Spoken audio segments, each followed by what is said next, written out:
Thank you for standing by, and welcome to the Chorus HY26 results. All participants are in listen-only mode. There will be a presentation followed by a question-and-answer session. If you wish to ask a question, you will need to press the star key followed by the number 1 on your telephone keypad. I would now like to hand the conference over to Mr. Mark Lewis, CEO. Please go ahead. Morena, tēnā koutou katoa, nau mai, haere mai ki te Chorus. Good morning everyone and welcome to Chorus's results presentation for the 6 months ended 31 December 2025. I'm Mark Lewis, Chief Executive, and joining me is Drew Davies, our Chief Operating Officer. I'll begin with an overview of our results for the half year and cover some of the progress we're making on our strategy, having just entered our next phase into Horizon 2. Drew will then take you through the financials and FY26 guidance, and I will close out with the outlook for the second half and longer term. For the past 2 years, we've noted the economic downturn and its material impact across our country. We'd recognise economic recovery is at best still lumpy. Over the same period, we've continued to highlight the resilience of fibre, more seemingly as an essential service, and so are pleased to be reporting another robust result for the first half. From a results perspective, comparing half on half, total fibre connections were up 3% at over 1.1 million, with uptake lifting to 72.4% and fibre revenues growing by 7%. Our ongoing focus on simplicity and efficiency has reduced operating expenses by 3%. Per previous thematic, this is despite inflationary pressures and non-tradable costs such as rent, rates and electricity. EBITDA of 357 million is 11 million ahead of the comparative half, with underlying operating cash flows in line with prior year. Gross CapEx was 158 million, with sustaining CapEx of 79 million, driven in part by life cycle planning and project timing shifts into the second half. Finally, the board has declared an unimputed interim dividend of 24 cents for the half. In our last results announcement, I was pleased to speak to the foundations and groundwork we'd laid to set us up across our 10-year outlook. Now, 6 months into Horizon 2, focus continues shifting to growth, simplicity and efficiency. We continue to build capability through new leadership and remain optimistic about fibre growth. Likewise, we're alive to adjacent infrastructure opportunities, evaluating several and discounting a number. But we'd also recognise these take time to commercialise and bring to market. Brand fibre messaging continues to land, raising awareness of comparative differences in technology. Research trends continue to move favourably, with fibre's preference as first choice interconnect connection, now over 67% compared to 12% for fixed wireless customers. Our accelerated retirement of copper continues at pace, with just 3,000 lines remaining in USB areas. This opens material opportunity through recycling, and we see positive pathways to regulatory change as only a question of time. Turning to performance across our 4 strategic LEAP pillars. In lead, we lifted fibre uptake to 72.4%. USB 2 areas increased to 63% and original USB 1 areas are at 75%. Encouragingly, we're seeing pockets where fibre has already exceeded our 80% target, while others like Auckland and Nelson are at 76% already. In the past, copper withdrawal provided a pipeline to fibre growth. But as the right-hand chart shows, we're maintaining fibre connection growth without the copper tailwind and are unlocking other growth pools. Our plan mix remains positive, with over 4 out of 5 customers on a 500 megabit plan or higher. Total churn, as in off net greater than 4 weeks, is reducing, with indications fixed wireless is plateauing. At the top end, demand for 1 gigabit plans is stable, with Hyperfibre adding roughly 500 connections per month now. There is often discussion about our home fibre starter plan. I'd say we remain resolute. The introduction of our 50 megabit plan and subsequent boost initiative to 100 and 500 megabits were the right decisions. Overlay high cost of living pressure, these provided optionality, and we're confident has opened us to markets and customers that existing fibre plans did not appeal to previously. Profiling shows, in the main, these are distinct customer groups with lower usage, and they have greater churn and reactivation rates than higher tier plans. Whilst we saw initial downgrades from higher plans, this was also exacerbated by some retailers moving pricing at the same time in Q1. Now this is settled, we've seen encouraging trends over the past quarter in particular. Demand for the 100 megabit plan is strong, with circa 75% of that growth coming from off-net and 25% from downgrades. Even more favourably, we're seeing a material shift in uptake for long-term inactive fibre premises, with a 24% increase from premises off-net greater than 3 months, 32% from off-net greater than a year, and 62% from premises off-net greater than 2 years. Our hypothesis being the previous 50 megabit plan didn't appeal, and/or the previous 300 megabit plan was too much. And that was also part of our boost rationale to create clear air between fibre and fixed wireless plans. Downgrades of the 500 meg plan have now stabilised post-boost, with overall churn also reducing. We're also increasingly seeing upgrades into the 500 megabit plan, with customers wanting either more speed or those customers who may have downgraded previously but are now returning back to the 500 meg plan. Finally, we'd note intention to switch research continues to highlight fibre tenure over fixed wireless. Fibre at 6.7%, even for the 100 megabit plan, versus 23.6% for fixed wireless. Data demand continues to accelerate. Average monthly usage at 699 gigabytes in December increased even further to 722 in January, up 12% from a year ago. Across our base, 20% of fibre customers now use more than a terabyte of data each month. Peak events also continue to grow, with a 14% average increase in peak usage. In part, that's also reflective of both the number and quality of connected devices, which has almost doubled over the past 5 years to 25, and is expected to do the same again over the next 5. We see this only playing to fibre's strength of resilience, quality, and the scalability of the network. Turning to our expand pillar, we continue to see opportunities for new infrastructure growth, but we'll take a disciplined approach to investment where the returns must be scalable to reach our Horizon 2 aspirations. These relate specifically to natural adjacencies, with several we are exploring now and expect to have a more fulsome update at our full year results. In our core, while property sector has continued to see subdued activity, our new property development volumes have continued in line with pre-COVID levels. We delivered 11,000 lots in the first half, and our pipeline continues to support our estimates of 20,000 to 25,000 lots per annum.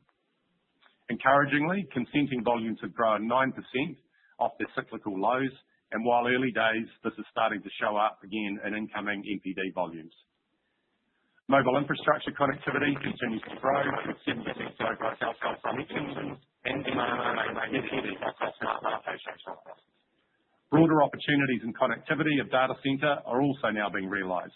Our new product, Express Connect, is now in 5 data centres and has materially enhanced our go-to-market proposition and delivery, with plans to double the number of DCs served by end of this financial year. Our Adapt pillar is a key lever in Horizon 2 in driving operational excellence. During the half, we've continued our focus on simplification and efficiency, refining our operating model. This has seen a realignment of teams, processes, and a 12% reduction of roles, whilst building new leadership and capability in customer retention, data and analytics, and AI integration. Copper retirement is progressing well, enabling us to power down over 400 cabinets in the half, with an intent to accelerate that in H2. We also continue to see positive regulatory pathways developing, having collaboratively worked with government and broader industry stakeholders. We're hopeful a decision relating to copper deregulation and the related TSO review within Q3. Likewise, a decision from the Ministry for Regulation review over a similar timeframe. And finally, to our pioneer pillar. As I noted, just 3,000 copper lines remain within UFB areas, and we're on track to retire this fully by end of June. In non-fibre areas, copper connections have declined by 26,000 over the last year, with only 54,000 lines now remaining. Relatedly, we've seen a $4 million reduction in reactive fault spend, with a 22% reduction in truck rolls. The copper network itself remains free cash flow positive, but we continue to highlight our imperative with government to shift regulation and enable a pathway to a full exit of legacy technology that is being far superseded by alternatives. 2 other strategic opportunities, copper recycling remains positively on track, We're transitioning out of trial now into final contract phase of a fully operationalised work stream. With metals pricing at historic highs, our estimates for returns are now at the top end of the 30 to 50 million range. To fibre expansion, we were encouraged the Infrastructure Commission had endorsed our fibre expansion plan to 95% of the population. However, the reality of funding and competing government priorities during an election period have forced us to refocus. Whilst we maintain New Zealand would benefit significantly, both financially and societally, it is clear even joint funding and partnership is not viable in the short term. We've instead shifted greater focus to our other large opportunity pool as brownfields infill, where roughly 200,000 premises had previously been tasked with fibre during the initial UFB rollout, but were not installed or connected. Finally, to property optimisation, where alternatives are enabled as we retire and exit from the copper network. We continue to review high sites and how these may be broken into tranches as a test case, and we have several parties interested. I'll now hand over to Drew to take us through the financials. Thank you, Mark, and kia ora, everyone. Overall, as Mark said earlier, we delivered robust results in a challenging economy, and we continue to see solid fibre revenue growth annually, offset by the continuing copper legacy revenue reductions. Turning firstly to our overall income statement, EBITDA was $357 million, up $11 million from half year 25. Revenues of $506 million were up by a net $6 million. For operating expenses, we made cost savings from the changed operating model, incurred lower consulting fees, and made good progress on reducing legacy costs. That helped us absorb inflation in a number of cost lines. Having completed the accelerated depreciation on our copper assets in Chorus UFB areas in the prior period, depreciation and amortization was $216 million in the half, down $19 million from half year 25. As a reminder, copper cables and copper-related ducts and poles in local fibre company areas will be fully depreciated by June this year. Those in non-fibre areas will be fully depreciated by June 2030. Net finance expense was $6 million higher, half on half. While our weighted average interest rate on debt reduced from 5.7% to 4.9%, we repaid the majority of our euro 300 million notes early with $9 million of settlement costs. Income tax expense of $11 million is up $4 million from half year 25, primarily driven from our higher profits. Overall, this meant we recorded $15 million of net profit after tax for the half year, compared to a loss of $5 million in half year 25. Looking in more detail at our revenue categories, our fibre broadband revenues were up 7%, or $26 million from the prior year, driven by fibre connections up 31,000 lines, along with an approximate 4% increase in ARPU to end at $57.73 for the year. With total copper connections down 60,000, or almost 50%, this resulted in combined copper broadband, voice, and data revenues being down $18 million, or 43% lower annually, as we continue to execute our multi-year copper exit strategy. We continue to see copper connections and revenue declining in the second half, similar to the first half. Field service revenues were down slightly, primarily driven by lower new property development activity, as Mark spoke to earlier, and was partly offset by higher revenue from new connections and brownfields projects. Other revenues were stable annually and were lower on a sequential basis, as the prior half included approximately a $3 million net gain from copper cable recycling sales, based on the trial we conducted in that fiscal year. Based on the learnings from that trial, we have completed a tender process with vendors and expect in the second half of this fiscal year to implement this program to realize a similar level of net sales from copper recycling in the low single millions. As I've spoken about previously, we intend to adopt the new accounting standard IFRS 18 for this financial year, reporting to June 30. The new structure allows us to be more prescriptive in our income statement, and we're currently working through what this will look like in our full year results. Total operating expenses were $149 million for the half year, and were $5 million or 3% lower than the comparative period. We continue to drive strong cost management disciplines to offset the persistent inflationary pressures which rose in the half year, mainly from non-tradables such as rent and rates.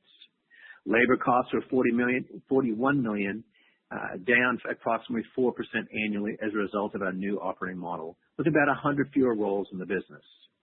The labor capitalization rate reduced from 45% to 42% as network build activities declined versus prior periods, primarily from fewer fiber footprint expansion projects. For network maintenance, costs were down $7 million half year on half year. The key drivers were lower copper fault volumes to premises as copper connections continued to decline, resulting in a 22% reduction in truck rolls, partly offset by network-related fault costs. This has been complemented by improved cost efficiency programs implemented across maintenance activities. For half two, network maintenance costs will not decline as much as prior periods as contractual CPI increases occur, along with the seasonal increase in weather-related faults, which impact network-related fault volumes, especially in more rural areas. IT expenses were up slightly as a result of some one-off cloud-based system implementation costs included in this half. Other network costs were $5 million higher than HY25. This was mainly due to higher payments to service companies from better service levels this year, higher engineering activity as a result of weather events. We also saw timing differences on project spend annually, including the one-off copper cabinet shutdown costs we incurred to power down each cabinet. Electricity expense was up $1 million annually, and while our electricity consumption continues to decline annually by approximately 6%, this favorable trend was more than offset by higher lines charges. Consultant expense was down $4 million annually as the prior year consultant spend included investments to explore the potential new revenue opportunity in the Trans-Tasman subsea cable. Advertising expenses of $5 million are traditionally lower for Chorus in the first half, and we expect this will increase in the second half, similar to prior years. Moving now to CapEx. Gross CapEx for the half year was $158 million, down $41 million from the prior half. Within gross CapEx, $79 million was sustaining and $79 million was for growth. Gross CapEx was supported by $20 million of customer contributions for roadworks, new property development, and rural broadband upgrades. While CapEx was lower during the first half, we see an uplift in CapEx spend in H2 as a result of our planned project expenditures during this financial year. This includes phasing of large national fiber build projects underway, major network property refurbishment projects, and large IT project deliveries. This slide shows CapEx using regulated categories for the fiber regulated asset base RAB. CapEx attributable to investing in the RAB, which excludes capital contributions, is estimated to be about $125 million for the half year. For the non-RAB CapEx, as you can see, copper CapEx was $3 million, down annually, and was mainly third-party funded. Total RAB increased by $73 million over the calendar year to $5.98 billion, with core RAB increasing to $5.11 billion, up $203 million, offset by the financial loss asset declining by $130 million to $0.86 billion as the FLA appreciates further. Our total net debt as of December 31st was $3.2 billion, up approximately $100 million from June 30th, primarily as a result of issuing 400 million in euro notes in November. Proceeds were used to repay 243 million euros of the EMTN 300 notes due in December 26, along with paying down entirely the revolving credit facility. We have two rating agencies that issue credit opinions on our leverage, Moody's and S&P. Moody's rates Chorus as Baa2 stable with a threshold of 5.25 times debt to EBITDA down driver, which we are currently at approximately 4.8 times. S&P rates Chorus as BBB positive outlook. As we have updated previously, S&P introduced a new digital infrastructure rating criteria covering tower companies, fiber companies such as Chorus, and data centers. This new criteria uses a funds from operations to debt ratio for its leverage calculations and have set a threshold of 9%. Chorus is currently well above this threshold at 17%. This new leverage criteria is equivalent to 7 times down driver of debt to EBITDA when using their prior methodology. As I will speak to shortly on the status of the NIFCO security sale, the final determination by S&P on their leverage calculations and final down driver metrics will depend on the outcome of the NIFCO security sale later this year. The table on this page provides our bank covenant calculation using the revolving credit facility, which has remained at no greater than 5.5 times senior debt to EBITDA ratio, and we're currently at 4.49 times. While S&P have changed the methodology, importantly, Moody's have made no change to their threshold of 5.25 times. So this is our leverage down driver that is our focus for our capital management policy. Lastly, about 70% of our interest rate exposure is fixed for the next 3 years. Turning to the next slide, in December, the New Zealand government announced the sale process will proceed for its bespoke Crown funding securities provided to Chorus. The key terms of the securities are set on the right-hand side of the slide, and the face value of the combined securities is $1.16 billion, of which $683 million are classified as equity securities. Chorus will not participate in buying these NIFCO securities in the current government sale process, and importantly, if the securities are sold to a third party and transferred from the Crown, the terms of the securities to Chorus cannot be altered without Chorus's agreement. If the sale process does conclude later this year, and depending on the acquirer, S&P may reclassify the $683 million of equity securities as debt rather than as equity, as they currently treat them in their leverage calculations. On a pro forma basis, if S&P treat all of the NIFCO equity as debt, this would mean the S&P leverage calculation would be increased to approximately 6 times net debt to EBITDA. So still well below their current 7 times down driver. On an FFO to debt basis, this would be approximately 13%. We will not know the final S&P leverage calculations of Chorus until later this year, until after the NIFCO sale process is complete. But in all scenarios, we are below the leverage thresholds. Finally, on dividend and guidance, we've announced an interim dividend of 24 cents, unimputed, to be paid in April. The DRP is not available. Dividend guidance for the full financial year remains 60 cents, unimputed, and reflects the ongoing positive trend in cash flows. Net cash flows from operating activities were a pro forma $257 million on the same basis as last year, as we note that a $29 million payment from one customer missed the cutoff for half-year results and was paid in early January. FY26 EBITDA guidance remains at $710 million to $730 million, and we now expect to be in the upper half of this EBITDA range, and we base this expectation to be in the upper half based on increasing fiber connection growth and corresponding revenue increases and continuing disciplined cost management. CapEx guidance for fiscal 26 also remains at $375 million to $415 million, and we now expect to be in the lower half of this range. Correspondingly, our sustaining CapEx guidance range of $195 million to $215 million for fiscal year 26 also remains, and we expect to be in the lower half of this range. This reflects the capital project deliveries in the second half that I spoke to earlier. Overall, we continue to track well, and we're pleased with the progress we are making in this early phase of our strategic objectives for Horizon 2 to 2030. I'll now hand back to Mark to run through the outlook. Thanks, Drew. I've spoken previously to our overarching purpose for Chorus, and this is anchored in enabling better futures for Aotearoa at an intergenerational level. In many cases, a driving role we play through connectivity. So we're proud to be launching an equity fibre product designed to provide affordable and accessible connectivity at a time where we know nearly 400,000 households cannot afford a package of meaningful digital access in New Zealand. Our equity fibre product is a key tool in our digital inclusion efforts. It's shaped through extensive research and deep collaboration with community partners and is now available for retailers to activate. Given the inherent complexity of hardship, our trusted community partners will be vital in helping to identify and connect eligible families. And we're encouraged by an initial interest from smaller community-focused RSPs, and we're working towards broader retailer participation. Digital inclusion is a shared challenge, and whilst ideally we'd have a national government-funded program, that isn't realistic in the short term.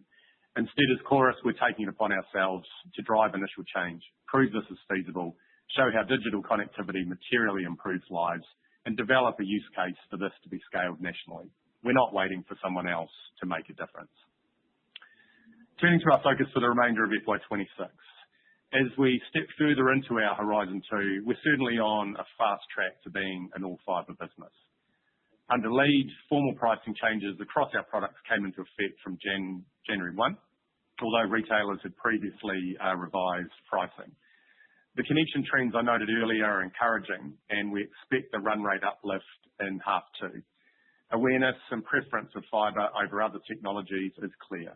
Broader industry thematics of connected devices, growing usage, need for resilience, evolving content quality, and an AI revolution all align to fibre's superiority. We retain our 80% uptake aspiration and our conviction of growth opportunities in our core fibre business through under-penetrated pools. We expect improving data and analytics capability will also reshape our execution with retailers through smarter and more efficient means. Likewise, that analysis will inform our approach to brownfields fibre infill for premises passed by fibre but not yet installed. We've shown through our prior Frontier initiative, bringing fibre to almost 10,000 new addresses, this can be executed at pace and a faster conversion to connections. We're good at building fibre, and we'll have qualified rollout intentions for infill over the course of H2. To expand, core product growth continues, leveraging existing fibre assets and an expected uplift in NPD greenfield volumes as property developers ramp back up. Earlier I noted we're assessing several infrastructure-related initiatives over H2 and will provide a more substantive update at the full year results. There is some commercial sensitivity to these, given market competition in the provision of infrastructure services. To adapt, regulatory focus and driving formal decisions to outstanding reviews is a priority for us. But as we've noted, through ongoing collaboration, we see favourable pathways emerging. Cost discipline will continue, as will the drive for simplification and efficiency, which will lead in turn to further savings. And in Pioneer, we're accelerating copper retirement and the exit of cabinets over H2. USB will be completely retired by July, and we're still estimating LFC areas by end of calendar year 26. H2 will see our copper recycling program in full operational mode with delivery partners and expected returns in year of low single-digit millions. Development of extraction plans and timing will also be completed by the full year results. We would also hope to confirm an exit approach to our non-core high sites by full year, and will work with interested parties over the coming months. More broadly, exchange footprints could also yield beneficial outcomes in coming years, with alternative asset owners or lease models for space in desirable transport locations. As a worst-case scenario, this represents a material cost-out opportunity for what become non-core assets. So to wrap, we're pleased with another robust set of results, again reflective of the resilience of fibre. Economic recovery is still lumpy, but improvements will only be favourable to our uptake and mix. Equally, we're pleased with the foundational groundwork laid in Horizon 1 that enabled us to step into the first 6 months of Horizon 2. We have a clear aspiration, and whilst the benefits of change will be realised progressively out to 2030 in our plans, we can already see a shift in focus, capability and execution. Horizon 2 is focused on growth, simplicity and efficiency. We're clear on growth opportunity pools, and paired with the superior fibre technology, it really comes down to execution. Today, we're already delivering greater simplicity, efficiency and savings. Exiting legacy copper technology is tangibly in sight and opens new opportunities to optimise our portfolio of assets. We've shown our discipline, leveraged our superior fibre assets and sought to exit from non-core ones.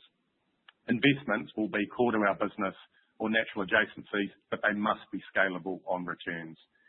As we've said many times, an investment in digital infrastructure is both for today and the future, and our fundamental belief that fibre is technologically superior in every way that matters holds firm.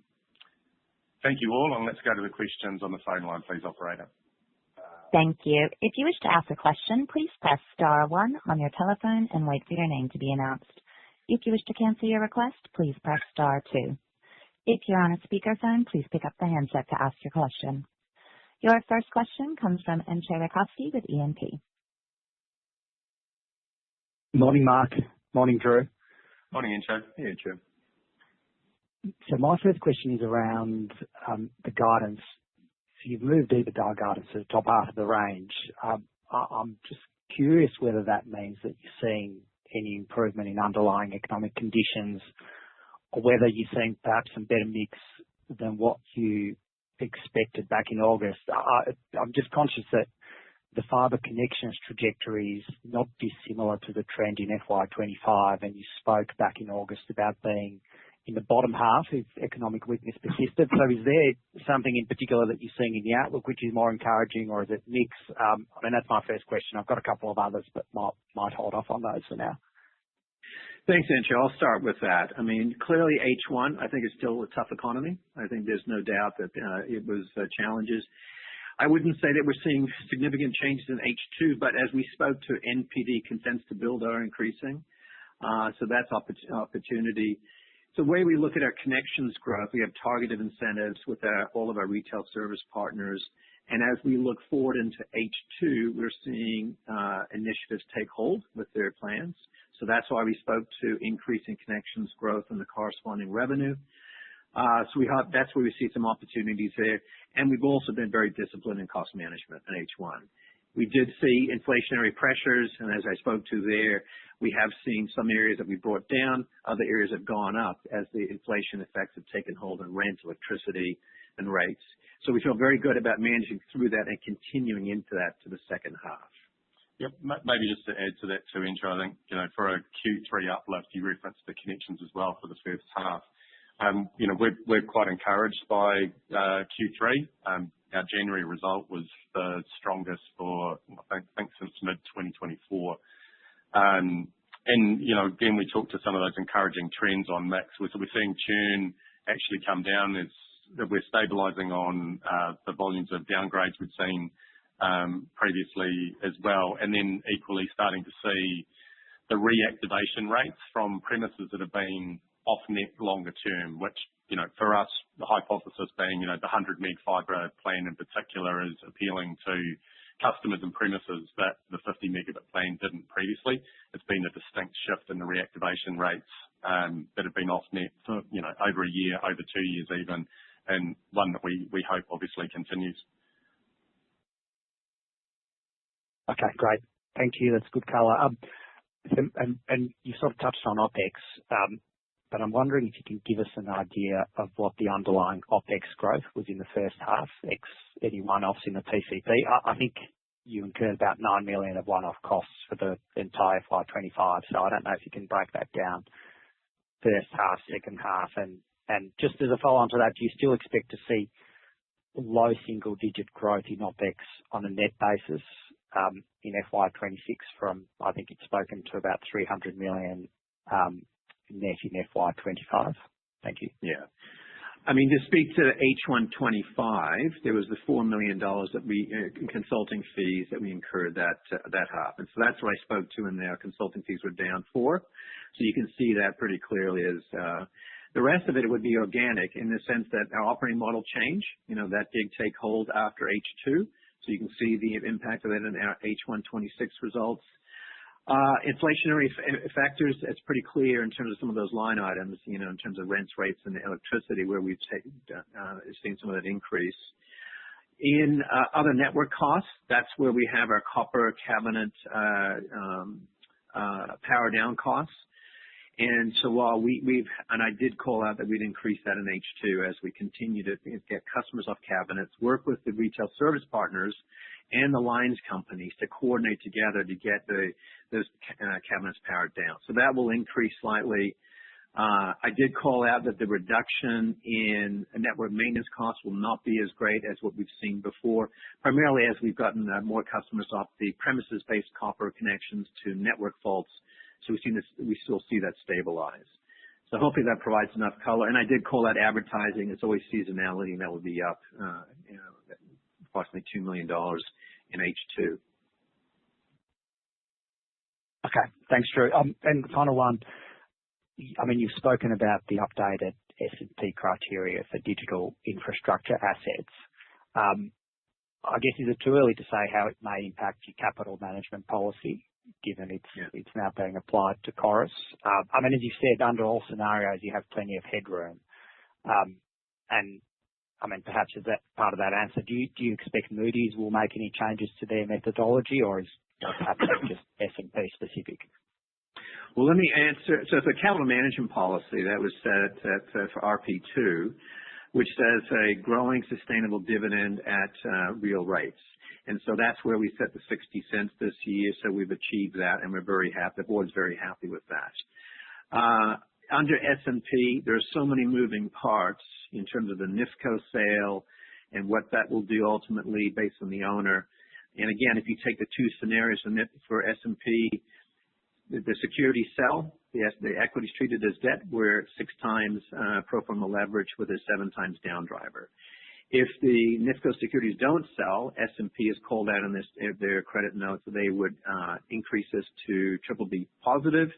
That would reduce the down driver to 6 times approximately, as well as reduce the FFO to debt to increase to 13%. So the amount of headroom is not as much as people see just based on where we stand today, based on that uncertainty of the NIFCO security sale.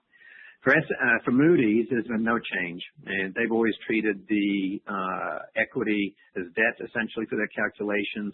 They've been ambivalent to the owner of the securities, so there's no change coming from them. Their down driver is 5.25 times. We have our annual credit opinion discussion at the end of March. There have been no indications that they're changing that criteria at all, so I would expect that would be remaining as our down driver at 5.25 times, which now sets for our capital management policy what we manage to. Okay, great. Thank you. Your next question comes from Ben Crozier with Forsyth Barr.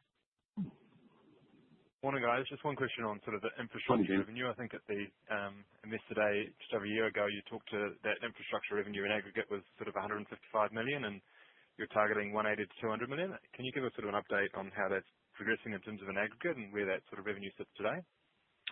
Yeah. Morning, Ben. Look, it's similar levels today. I think we'd also spoken to some of the legacy products that over time will be retired. So that drops down before then going back up. So you drop below the 150 odd mark, and our aspirations would get to, for Horizon 2, would to get to 180 to 200 million of revenue. So as I said, we're continuing to look at a number of initiatives, several that we're actively looking at right now. We've discounted a number. You may have seen already that from the LoRaWAN IoT that we were exploring as a trial, we've actually moved away from that. We don't believe that's a scalable opportunity for Chorus in the current market at the moment. So we'd rather put that investment and resources, et cetera, into areas where we think they can be scalable. And there is some commercial sensitivity to several of the options that we're looking at, hence my reference to a more substantive update at the full year result. I think that's some good color. Thank you.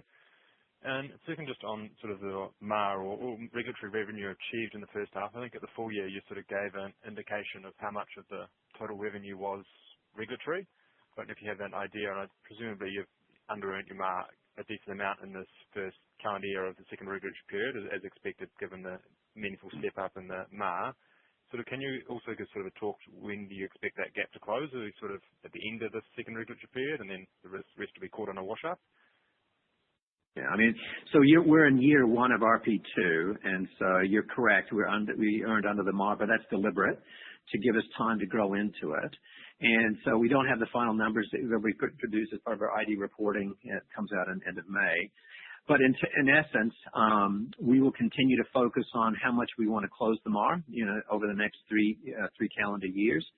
So we do factor that in, Ben, as our function of connections and price increases and so forth and mix. So we're very focused on closing a gap and did what we did in RP1, which we got within $1 million of the MAR at that point. So we will need headroom at the beginning and will increase over the next 3 years. And then maybe last, just on sort of satellite and Starlink, do you think, have any data or have any inclination of, are they sort of attacking some of these sort of fringe suburban areas where fibre is available, but maybe Starlink as well is sort of getting a bit of an uptake, or do you think Starlink is pretty much just a rural product at the moment? But I think primarily it's still an option for customers and premises that can't access fibre. So the more the non-fibre areas or rural New Zealand, That said, we wouldn't say that there is no Starlink in any of the metro areas. Some of the multi-dwelling units that may not have had fibre installed at the time of build, they create optionality, for those premises that are looking at fixed wireless or satellite. So there is likely some in metro areas, but predominantly we still see it as areas where there's not fibre available. Thank you. That's all from me. Cheers, guys. Thank you. Your next question comes from Ari Decker with Jarden. Oh, good morning. Yeah, just firstly, just maybe a little bit more colour on these infrastructure opportunities. I appreciate you talked to the commercial sensitivity, but could you just sort of give perhaps an indication of the extent to which, and you said I think there were several, that they utilise your existing infrastructure, and also whether any of those opportunities would involve you acquiring existing infrastructure already in place? Yeah. Morning, Ari. Look, yeah, there is some commercial sensitivity to them. We've always been really clear that they would need to be either core or natural adjacencies to our core, and I can say that they're all in that camp. They're all scalable opportunities. We're really defining what the opportunity is and not wanting to invest or spend our resource time on areas that we don't think we have a natural right to play. But they are all natural adjacencies. To your and look, timing wise, I think as I said, what we would recognise is they take longer to bring to market and to commercialise. It's a competitive market, but we certainly see that there are opportunities where we have a natural right to play. To your second point on inorganic opportunities, yes, absolutely. We're looking at both. Whether we can build the capability internally and into our own infrastructure network, or likewise whether there's something that could be acquired into our existing infrastructure as well. Okay, no, great, thank you. And then just with regards to fibre infill build, where you're turning your attention, given the lack of government support for expansion and you size the 200, could you just talk a little bit about how you'll go about assessing that, whether you see the opportunity sort of in more dense urban as more attractive than sort of more on the fringes. Just how you're looking at the assessment and where you think the best opportunity will be for you. Sure. So look, the 200,000 premises are premises already that were passed, and they have a premise on them. It's about 70,000 or so premises that we do pass with fibre, but they're vacant lots. Right? So we know that there's roughly 200,000 and there is a home there. Obviously, they split up between single dwelling units and multi-dwelling units. There's equally opportunities with retirement villages, with second homes and holiday homes as well. I think the opportunity for us and where I've really wanted to drive our focus is leveraging better data analytics, being smarter about our execution. There's some opportunity to be a bit smarter too with AI, and look at where, if you were to take, say, like Fibre Frontier, where are the next 10,000 premises out of that 200? Where's the second 10, the third 10, etc. So wanting to filter them rather than a mass market type approach, and actually being a lot smarter about how we engage with retailers as well, and looking at products that they themselves in many cases are offering. So I think the short version of that, Ari, is that we're looking to be a lot smarter with our tools and execution where it's a lot more targeted. Yeah, okay, no, great. And then just on the, a little bit further on the 80%, aspiration and that, and I think you've talked at various points, on the call about, what you're doing on that. But I guess just firstly, just in terms of your conviction, like, would that still sit, at the same sort of level as, just over a year ago when you introduced it, or do you think that your conviction level on getting to that point is a little bit lower now than it was a year ago? And then also just, of the various initiatives, what would be, I guess the one or two key ones you would call out, as being the focus, in the next 12 months or so to lift, the penetration rates, which are sort of, stabilizing, even in some of your higher penetration areas like Auckland? Sure. Okay. So my conviction, yes, absolutely unwavering on 80%, even a year on. I think the learnings from a year on are that, as I've just talked to around being smarter on the execution, using AI, using data analytics, being more targeted in our approaches. I'd say that, that's more broadly how we will execute. I think we gave a figure that broadly we needed to be at about 40,000 new net fibre connections each year over our Horizon 2. But that was more of a, look, on average, you need to do that. The work we did in Horizon 1, the foundational piece, building capability, building organisation structure, being clear around the aspiration, having that clarity and specificity of where we would go, we needed to do all that work. So, my essence that it's going to take a little bit of time to build up. So some years might be lower, some might be, would need to be higher, but my conviction remains at the 80%. I think that is achievable. Looking at the other penetrated pools that we have, and to talk to those in the main, if we start at a holistic level, there's the 200,000 premises as brownfields infill. They're in our denominator. We need to do something with those, and I think there's real opportunity here when the fibre passed the premise previously, but for whatever reason, either it wasn't eligible for a subsidised build of fibre back then, or the premise didn't exist back then. I think we can go back and relook at that, because the fibre that's running past the premise is essentially a sunk cost today. So I think that gives us the ability to think about the economics in a different way for a further build out. So that's 200,000. The other large pool holistically is the inactive ONTs. Right? They are intact but inactive. That's another 200,000. Right? Now, between those two pools, there's lots of crossover to fixed wireless, obviously. So that's inherent on us around execution. And how do you keep raising that awareness and the differences on fibre to other technologies? I think the trends in the market are going to exacerbate that anyway. But the intacts are an opportunity for us. The fibre is already there. Right? So actually, again, working with retailers in a smarter way, what our go-to-market execution is, that's inherent on us. But, I'll stop at the two large pools, but because between them, you have 400,000 premises essentially that are potential, half of which already have fibre installed today. Yeah, no, that's helpful. And then just last one from me, just going a little bit further with the Starlink.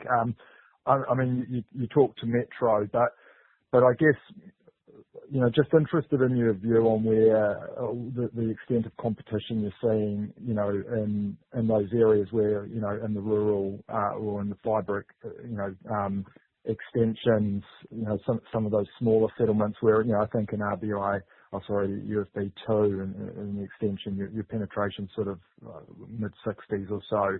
Like, do you notice, is there a lot of Starlink there, and are you sort of thinking about, working with retailers on initiatives there to sort of, to tackle Starlink?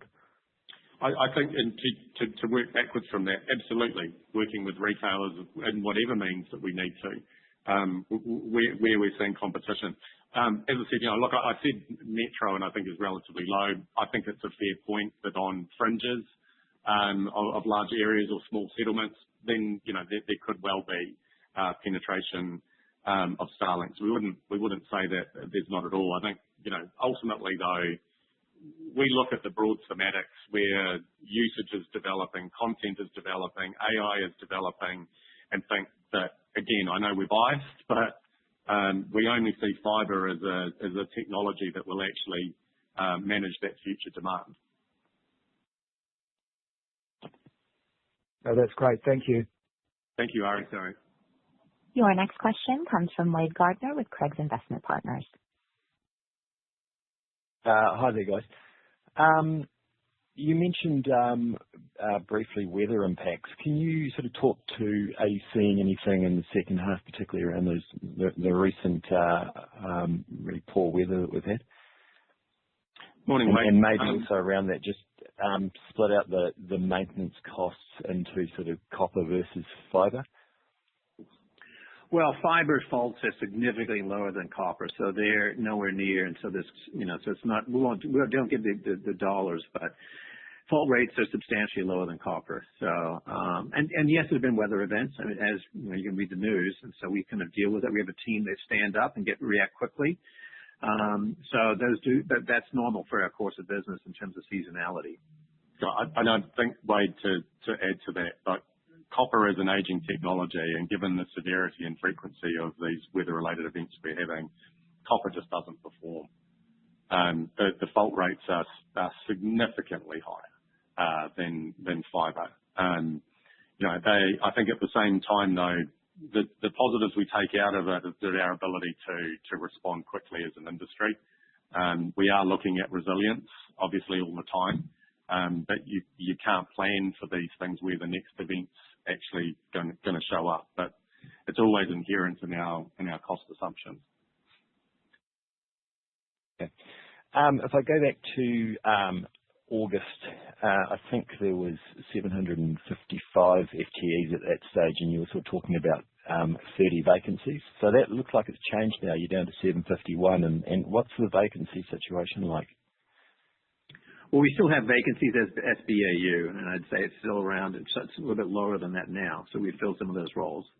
But equally driving further simplicity and efficiency. So I think we did, what we'd recognised as part of that Horizon 1 was a very deliberate shift. Looking at organisation structure, the way we establish value streams for infrastructure and for access, they were really deliberate. I think what we're seeing now over time is where we're investing in further capability and leadership. So think to AI, to data analytics, customer retention, things that Chorus didn't have as mature frameworks previously. So we're still investing in those.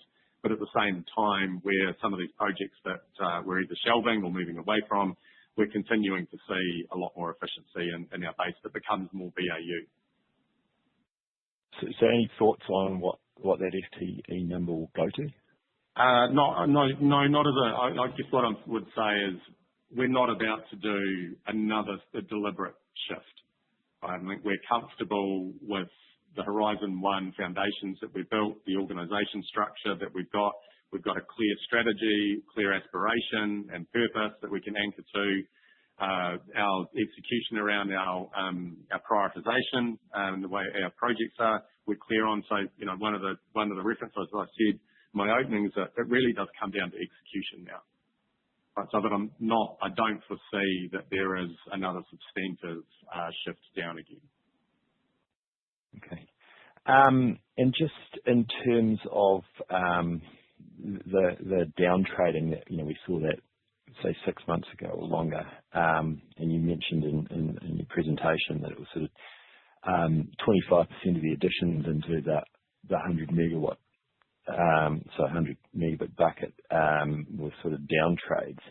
But you also mentioned some people upgrading. So is that 25% a net number?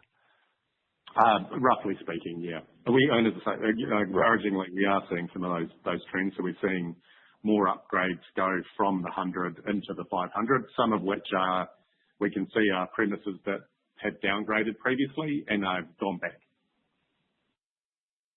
Right, but in total, it's still a net down trading that you're seeing. Broadly, has that continued in recent months, or? Yeah, look, I mean, it's improving a little bit on that. But yeah, broadly speaking, about 25%. I mean, previously it was about a third, I think, when we were sort of talking 2/3 of off-net growth and 1/3 of down trades. Certainly saw post the Boost initiative and change in mid last year or start of Q1 for us. But it was those downgrades were exacerbated by a lot of the pricing changes that a number of the retailers have put through. So I think we've seen that stabilise now as well. So you'd hope to see over time ideally for us, seeing below that 25% is coming from downgrades. Okay. And just finally from me, you mentioned, I think it was positive pathways to regulatory change. Where do you get that confidence from? Oh, look, I could be wrong, but I think we've been really open and really transparent. Where from a copper deregulation as an example, when you look at the TSO, we've been really collaborative, really open. We want to work with all of the stakeholders. Setting our timeline at 2030 was as much about putting us all on notice, all stakeholders, and how do we all work backwards collectively so that we can find and confirm a pathway to exiting copper technology. Right? So I think we're so far into fibre now. We look at the rates that copper connections are dropping off. You look at the Commerce Commission's own reporting on rural connectivity. There's just this bow wave that I would say that actually I can't see any pathway other than copper actually disappearing. It's just a question on timing for deregulation. But we've been really supportive and working with the government and other agencies around how we do that in the best way where customers are essentially protected, regardless of the fact that actually already 97% can access one of three other technologies other than copper.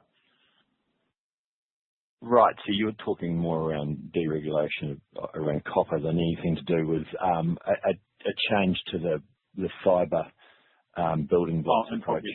No, I think, No, good point to qualify, I'm talking more about copper, exiting legacy technology.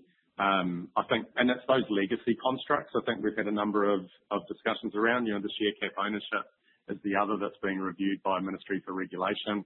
I think on the fibre input methodologies, that happens over the coming couple of months. So, but I wouldn't be in a position to suddenly say that we think we know what the outcome's going to be. We've got to work through that. Okay, thank you. That's all from me. Thanks, Wade. Your next question comes from Brian Hand with Morningstar. Oh, hi. You said somewhere that Chorus doesn't care who owns the NIFCO equity shares. But do you know whether the government is as ambivalent as you are with respect to who buys those securities? Well, thanks, Brian. So since it's not our process, I can't speculate as who the government would want to sell the securities to. I mean, when I say that, it's because the terms are set. And so we know we're very comfortable with the payments, which is 2030, 2033, and 2036, zero coupon debt. So that's where we see, very comfortable in that construct. Again, it's the government's process, and we'll kind of wait to get further updates on them as the year goes on. Okay, thanks. Drew, while you're there, just more on labour costs.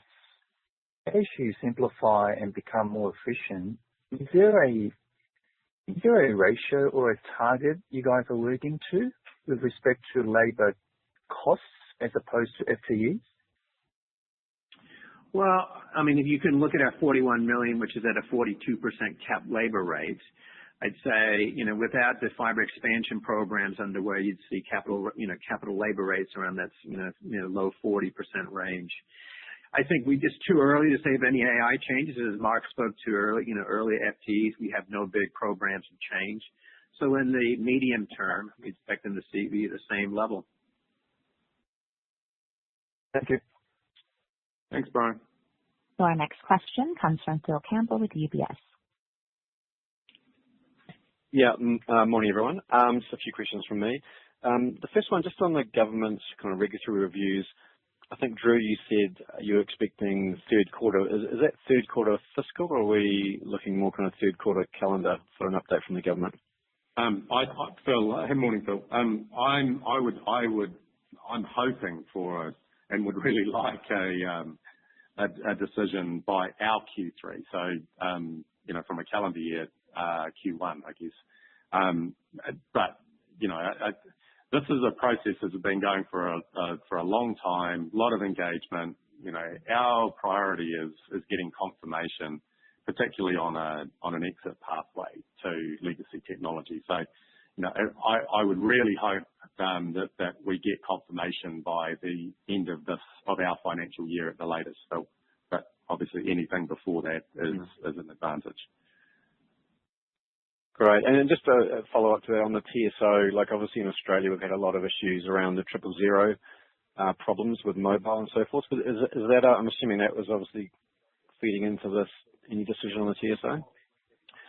Well, I mean, I think we've always said the TSO kind of goes hand in hand with a view on property regulation anyway, because the TSO only applied to a subset of customers back in the early 2000s. So, as far as the 000 outage in Australia, we've done a thorough investigation here as well. And I can say that more broadly for the telco sector as well. And we don't have the same risks that were inherent in Australia. Great, awesome. Just on the S&P situation, assuming that the Crown securities are sold, and then they treat the Crown securities as debt. My understanding was that they count the debt as the PV of the debt, so I end up with a lower number than 6 times. So I just wanted to check if that's your understanding, or do you think they bring in the face value of the debt in that calculation? Well, S&P and Moody's treat it differently. So Moody's does it on the PV basis. When you read the November credit note from S&P, they basically infer they treat all of it as debt on a total basis, and that's how they even calculate around 6 times down driver.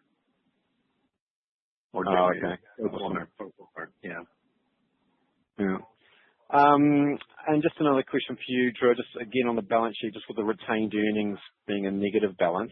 Like, is there any plans to try and revalue the fibre network at some point? Well, we've indicated previously that certainly asset reval is in our strategy. Certainly, Phil, I think in August we'll have much more definitive update on that. So I'd say if you want to wait till August results, we can get more specific on the numbers. Okay, awesome. And then just the last one for me was just obviously with Sky launching the 4K product, are you kind of noticing any increased usage as a result of that, or is it pretty minimal at this stage? Pretty minimal at this stage, I think, Phil, would be the answer. I think because it was essentially isolated to 2 events with the Ashes and the Australian Open. You can see a difference in the usage profiles because obviously it needs more bandwidth given the content quality. But versus the whole network, you'd need to see that running at multiple channels where it becomes more like your standard as 4K. Okay, yep, great, awesome. That's all for me. Thanks, Phil. Thank you. That does conclude our question and answer session. I will now hand back for any closing remarks. Great. Well, thank you again. And as always, thanks for your time and we appreciate you joining. Hopefully we've been able to answer your questions with colour and we look forward to seeing many of you over the coming days. Take care and enjoy the rest of your day. That does conclude our conference for today. Thank you for participating. You may now disconnect. Thank you. We're out.